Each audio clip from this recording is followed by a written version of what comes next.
Biden is already having a problem. Ocasio-Cortez is out saying that John Kasich is an anti-choice extremist. She went on. She said, it's okay to say Joe Biden isn't perfect. It's okay to say that you supported him, not because you agree with him on everything, not because you think his policies are good, but because we need the Democrats to win.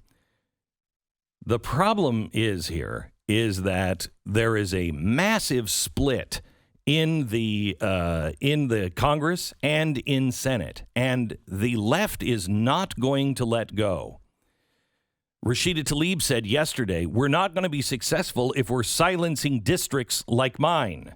Me not being able to speak on behalf of my many neighbors right now, many of which are black neighbors, means me being silenced. I can't be silenced. Now listen to the hypocrisy of this. They want to silence people on the right.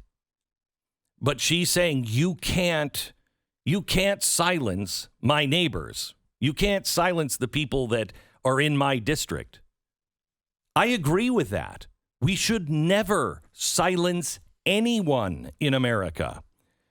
She said, now listen to this. This is from Rashida Tlaib. We're not interested in unity that asks people to sacrifice their freedom and their rights any longer. Rashida, I think you're trying, sweetheart. I think you are. And I say sweetheart with all the love and respect that all sweethearts deserve. You want to unify us on freedom and rights. You don't understand freedom and rights. And it's time for these people. We must never forget who these people are. They are going to try to go back undercover, I think, because this election was disastrous for them. Just disastrous. So they're going to try to morph back into, no, that's those crazy socialists. We're not that, because it didn't work for them. So now they're trying to distance themselves from it. And I think people like Joe Manchin might be serious, might be sincere. We're not Marxist. We're old regular Democrats, but there isn't a regular Democrat anymore. They purged the Democratic Party of regular Democrats.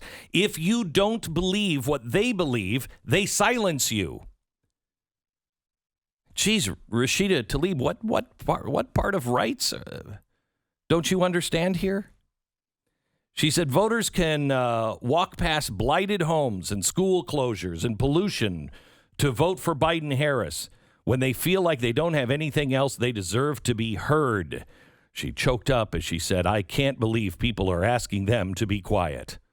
Yeah, yep. And you know what? I'll stand with you on that, Rashida. No one should be asked to remain silent. I mean, unless you're being arrested, then it's just helpful advice. Now, BLM, the global network, this is BLM Inc. They wrote, you ready? Without the resounding support of black people, we would be saddled with a very different electoral outcome. In short, black people won this election. Alongside black-led organizations around the nation, Black Lives Matter invested heavily in this election. They invested heavily in this election? I thought that was a civil rights march, wasn't it? Still, they invested. People were giving money so they could help with, stopping police from kneeling on necks. Now they were heavily invested in this election. Yeah, an investment implies they wanted a return. It does, doesn't it? I wonder how that works. We want to be heard and our agenda to be prioritized. We issue these expectations, not because black people are the most consistent and reliable voters for Democrats, but also because black people are truly living in a crisis in a nation that was built on our subjugation.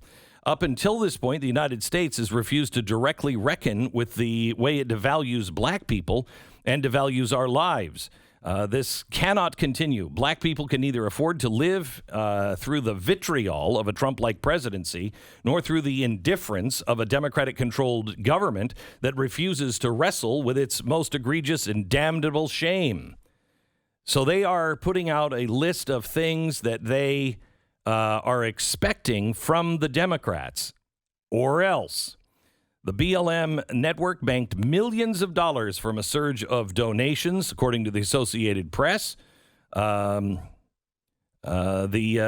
established a fund of more than $12 million now. That's congratulations, America. Congratulations. You did good there. Jeez. Now, how extreme is the extreme? Rahm Emanuel is too extreme for AOC. She said that would be a divisive pick. Now, when she says too radical, what she means is too Clinton. This was the problem with Barack Obama. Barack Obama came in. He was a godsend to the Marxists. They thought he was a transformative president. They said he would transform America. I believe he did transform America. Without Barack Obama, we wouldn't have the socialists that we now have in Congress. He went and he put that in, and because he played the race card, he got away with it. When I said Barack Obama is, and I retract all of my apologies on what I said about Barack Obama. I retract all of them. I couldn't put my finger on it. And at the time, if you remember, I said, I think Barack Obama is a racist. No, that's not quite right. He just has a deep-seated hatred for the white culture. What's white culture? What's white culture, you Nazi? Well, I can tell you now. What I was searching for was something I didn't know at the time, and that is critical race theory. That hates the white culture. And I always got stuck because I was like, white culture isn't quite right either, because America is a melting pot. America didn't take just its ideas from the white West. There are many things that came from Native Americans, African Americans. This is who we are. The culture, if it was a white culture, we wouldn't have jazz. We wouldn't have Nina Simone, which is important to our culture. America's favorite condiment is salsa. Thank you. I mean, that is, if you can't have that, I mean, that's amazing. So there is no such thing as white culture, but that is what critical race theory says. And I didn't know the name of it. So I think I was right on that call. I just didn't know the name. And it shows because I was saying that's not quite right when I said it. The reason why Barack Obama, he was the guy who brought all of these Marxist ideas in. He was fundamentally transforming America, but he didn't go far enough for the left. Why? Because he put people like Rahm Emanuel in. He put people beside him that were Clinton cronies.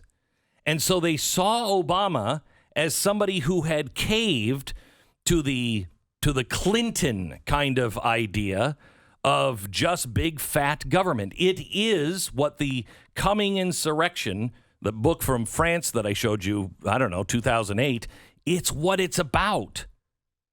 And they're not going to stand for it this time. So who wins on this one? Who wins?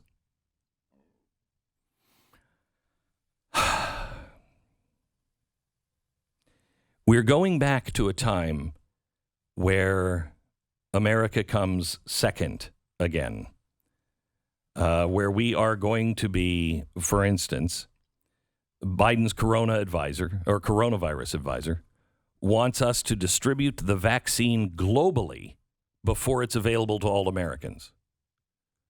So we put our $2 billion into this vaccine to buy the vaccine so it could be given to Americans. And we said we will pony up for another 500 million vaccinations. And now the Biden coronavirus advisor, guess who it was? Zeke Emanuel. He says that we have to help the world before we help ourselves. We're going back to America last.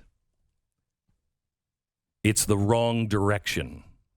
Let's not forget who these people are. let's not forget what they actually said they want to do, because I believe if they get the power in the Senate, they will. And because of that, let's not forget that this battle needs to be hard fought in Georgia.